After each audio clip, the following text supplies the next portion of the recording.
Welcome back to New Rockstars. I'm Erik Voss, and Agatha All Along's biggest mystery is the true identity or identities of Joe Locke's character, Teen. Is he Billy Kaplan, future MCU Wiccan of the Young Avengers or Champions? Perhaps, but the early Agatha episode's decision to conceal that simple truth with this mysterious symbol suggests an additional curse, perhaps a dark passenger possessing this teen, a spirit by the name of Nicholas Scratch, Agatha's son. In this video, I'm going to expand on the theory I initially proposed in our episode breakdown with several additional details hidden throughout the episodes and clues in Joe Locke's costume to explain how and why Marvel Studios is introducing Wiccan with an alternate origin story, and how this does or doesn't connect to Mephisto. I'm a huge fan of epic battles, struggles between ancient factions, and stories of warriors overcoming insurmountable odds. Watching them in a movie or TV show is one thing, but getting to play them is so fun, and that's why I play Raid! And yeah, I know people think that mobile games are stupid, there's no depth, that they're just time sucks, and they're all pay to win. Maybe some are, but Raid is the exact opposite. There's depth and strategy, an auto battler to save time, and you never have to spend a dime. There's always something new to do in Raid, and now Raid is running one of its biggest events ever, the Asgard Divide, running from now until November 22nd. If you log into Raid for 7 days between now and October 23rd, you can get the legendary champion, Loki the Deceiver, for free. Plus, log in for an additional 7 days after that to earn even more rewards and access a second phase of rewards once the 14 days of login bonuses have been earned. You can also get the other 3 Norse mythology themed champions, Thor Fey Hammer, Odin Fey Father, or Freya Fate Weaver via in-game activities. Plus, you can try the time-limited dungeon where you face off against Odin Fey Father himself. I think that's been my favorite part of the event so far. It's a great mix of strategy, luck, and skill. If you're a new player, just click the link in the description. Just by logging in for 7 days, you'll get a free Loki, plus amazing in-game loot with an epic boss killer Grizzled Jarl and Knight Errant when you hit level 25. Come join Clan New Rockstars and we'll go crush some heads together and raid Shadow Legends. And a reminder that every Thursday at 11 a.m. Pacific time on the Break Room channel, you can join me and others from the New Rockstars crew for a live stream Q&A about Agatha and Marvel. Subscribe to the Break Room channel and come hang out with us. Okay, the first 2 episodes of Agatha All Along introduced Joe Locke's character as Teen, a goth teenager whom Agatha finds in her home, initially when she's still within Wanda Maximoff's spell. He is breaking into her home, masked, to steal what looks like her brooch, which she snatched from her mother Evanora Harkness back in Salem 1693, that depicts the triple goddess, Maiden Mother Crone, and it's made out of cowrie shell, we learned, and contains a lock of dark hair. We have yet to learn what Teen was doing in or around Agatha's house in reality, just that within the Hex illusion, he was in Agnes's bedroom, and as the Hex illusion faded, it was credited to Teen's efforts chanting a spell in Latin to free Agatha from that spell. So he could have just been in Agatha's house in his effort to initiate that spell, and maybe he needed that brooch and or the hair inside of it to properly execute that spell. But when Agatha asks the teen who he is in episode 2,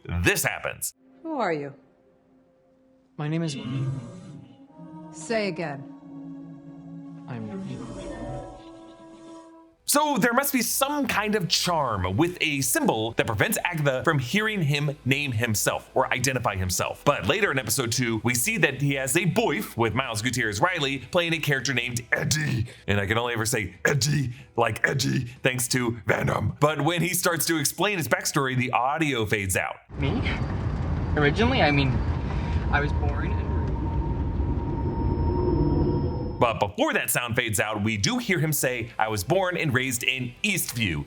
Eastview. Truly the Eagleton to Westview's Pawnee. But Joe Locke actually told the Wrap that he ad-libbed most of what he was saying in the scene. He actually said, it was our mine and Catherine's last scene we shot together. And because everyone had been so busy, they hadn't written what I was supposed to be saying. So then they were like, oh God, Joe, you're gonna can you just improvise? We were going for 2 minutes and I was just like, I'm gonna run out of things to say, but I'm gonna talk about things. And I ended up running with talking about my granddad and all my family history and all of this random stuff. But then there was one take, I must have said something to try and make Catherine laugh, and they were like, we can still see your mouth, you can't say that. But we can confirm that Joe Locke's character is named Billy, and probably Billy Kaplan. We know from closed captioning from a preseason promo that Joe Locke's character was named Billy, and casting reports have indicated that there is a Rebecca Kaplan and a Jeff Kaplan who will appear on this series, which according to the Young Avenger comics, which introduced Billy Kaplan as Wiccan, he was born to a Rebecca and a Jeff Kaplan. In episode 2, Billy also references a mother who saw Alice's rock star mother hear Lorna Wu in concert. Lorna Wu? As in Lorna Wu in the Coral Shore? Take it easy. She wrote the most famous version of the ballad. My mom went to see her last tour right before she died. R.I.P. So Billy Kaplan is known as the Young Avenger Wiccan, who along with Tommy Shepard was established as sort of a son to Wanda Maximoff, reborn in a warped reality in this new form, but was originally a piece of Mephisto's soul. What I just said makes no sense, and it's because Wiccan has a very, very complicated comic backstory. He was initially established as one of the twins in the 80s West Coast Avengers storyline, twins who Agatha Harkness looked after, and we found out that they were being puppeted by a figure named Master Pandemonium, a figure who served Mephisto, and Mephisto later said, hey, when Reed Richards defeated me, he splintered my essence into all these different pieces, and then the Scarlet Witch used 2 of those pieces to manifest these 2 kids. So that's how we got that they were pieces of Mephisto's soul. Tenuous, yes, but that is kind of the case. But then they come back in the later era in the Avengers Disassembled storyline and then the Children's Crusade storyline as a result of Wanda Maximoff's warping of reality. And then we get the reality where the Young Avengers are introduced, where we meet Billy Kaplan and Tommy Shepard. And then Billy Kaplan enters into a relationship with Teddy Altman, aka Hulkling. But Hulkling is not a Hulk. Hulkling is a Kree-Skrull hybrid who just kind of looks like a big green guy, but he has shapeshifting abilities. And we are now seeing Miles Gutierrez-Riley playing a character named Eddie, so Eddie could be a hint at Teddy. Another recent promo shows Joe Locke's character standing on a platform with a glowing blue pentagram at his feet that seems to be emanating from his glowing hands. That lines up perfectly with comic art showing Wiccan in a similar configuration. Additionally, Joe Locke has said in several interviews that the costume designer of this series and of WandaVision, Daniel Ceylon, stitched a ton of clues into the costume of every character, including him. And I actually had the pleasure to meet Daniel at an event in the past week, and he confirmed it. When you look closely at the gray sweater that Teen wears, it has a pentagram on the side of the chest, as well as several eye shapes. Also, in the jeans that he wears, there's a long patch of it that has stars running down the side of the leg, which look a lot like the stars on the side of the suit that we've often seen Wiccan wearing in the comics. So I know that the Julian Hillard version of Billy Maximoff in WandaVision and in Multiverse of Madness was in that Halloween episode of WandaVision dressed up to look like Wiccan. Based off of all of this, I've seen enough. This teen is Billy Kaplan, and I think Marvel Studios sees a future for Joe Locke as their Wiccan. And additionally, because Joe Locke has said in a lot of interviews that, you know, he looks forward to working with people like Kamala Khan, Iman Vellani, and that Kevin Feige in his first scene that he shot for this show was on set just to keep an eye on this. But all of this does not explain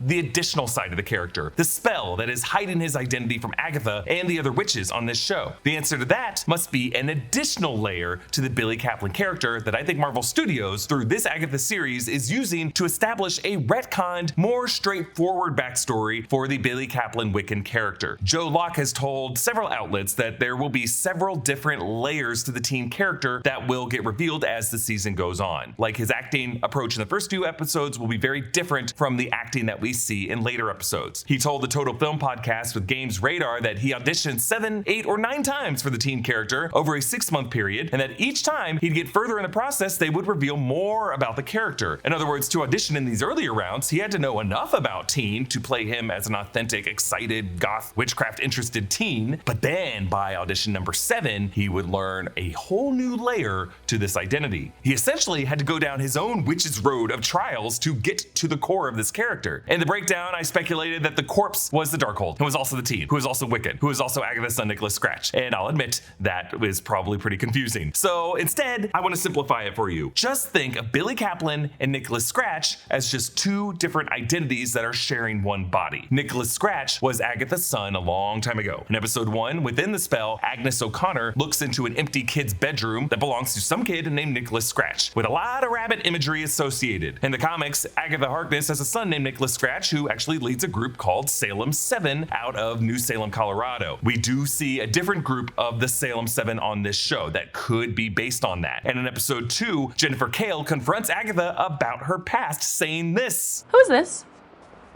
Another child sacrifice? And promo footage even has a shot of the Darkhold in a baby crib. I think these clues are pointing to Agatha's backstory of having a son named Nicholas Scratch, whom she sacrificed to attain the Darkhold. That could be the dark magic that she engaged in that so outraged the witches of the Salemites, Coven, and her mother, who put her on trial and tried to drain her of her power. You practice the darkest of magic. I did not break your rules.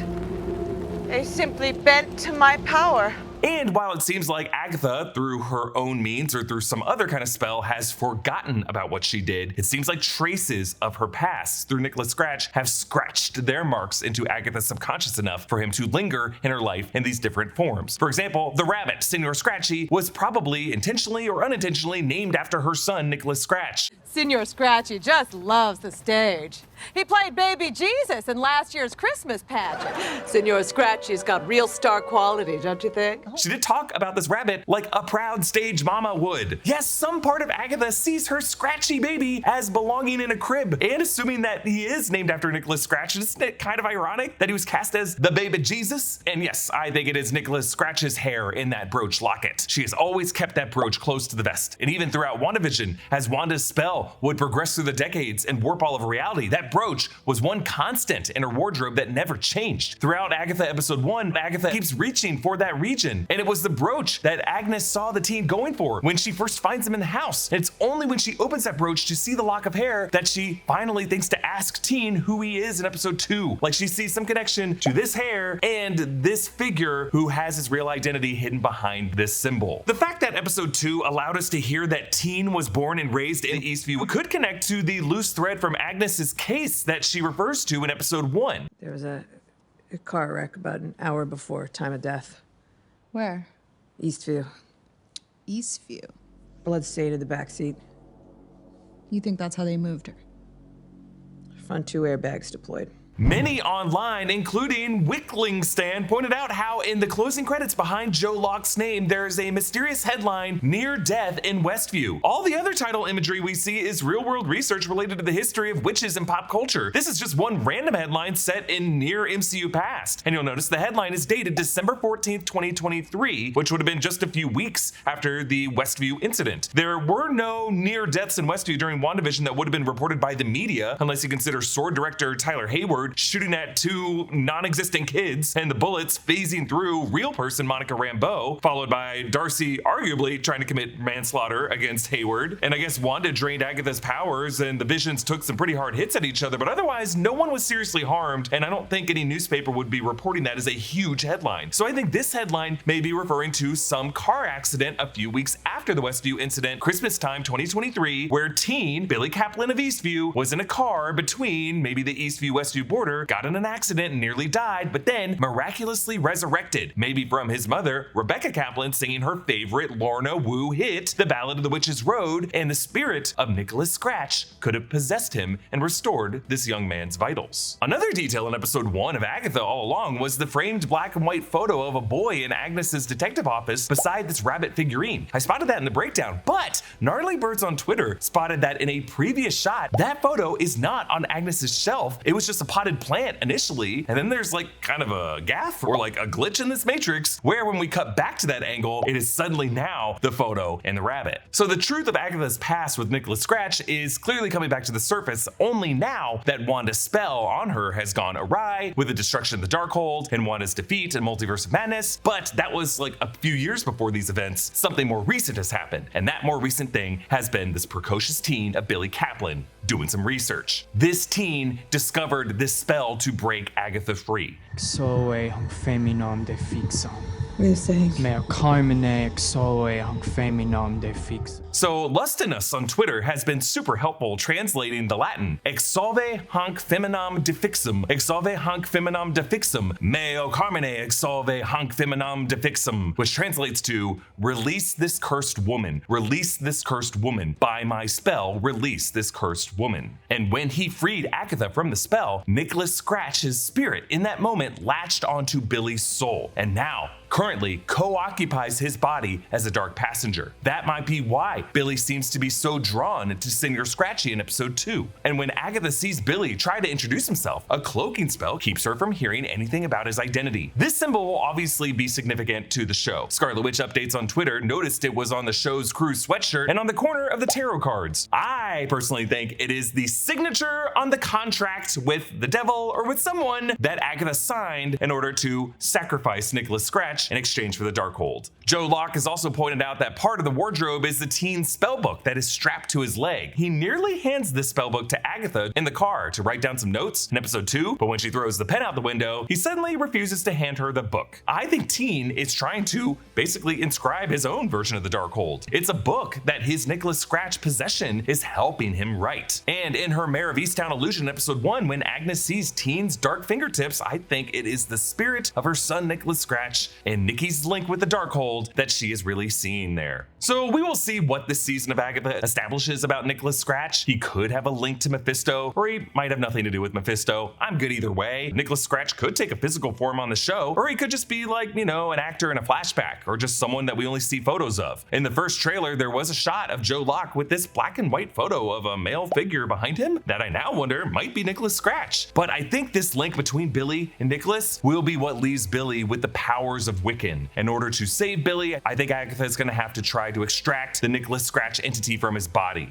Basically, Marvel Studios might be trying to bypass the Wanda Maximoff, Billy Maximoff, Mephisto, Master Pandemonium, reality warping, Avengers Disassembled, Children's Crusade backstory of the Wiccan character, and instead just streamline it to establish the MCU Wiccan as a normal teen from Eastview, New Jersey, who looked too deeply into the history of dark magic and Agatha Harkness and her son and the Darkhold, and just gained witchcraft abilities by going too deep into the darkness. So who is the teen? He's Billy Kaplan, but there's also the spirit of Agatha's son, Nicky Scratch, possessing Billy as a vessel, and it's that possession that's making him such a mystery for now. Comment down below with your thoughts. And a reminder that the best way to support new Rockstars is to grab one of our Agatha-inspired shirt designs at nerdriot.shop. I'm gonna be wearing this one all Halloween season long, along with a really cool Blood Moon design. You can grab all of those and all kinds of great holiday gift design options at nerdriot.shop. Follow me at EA Voss. Subscribe to all 3 channels of the New Rockstars Network for breakdowns and news coverage of everything you love. Thanks for watching, and I'll see you next time. Bye.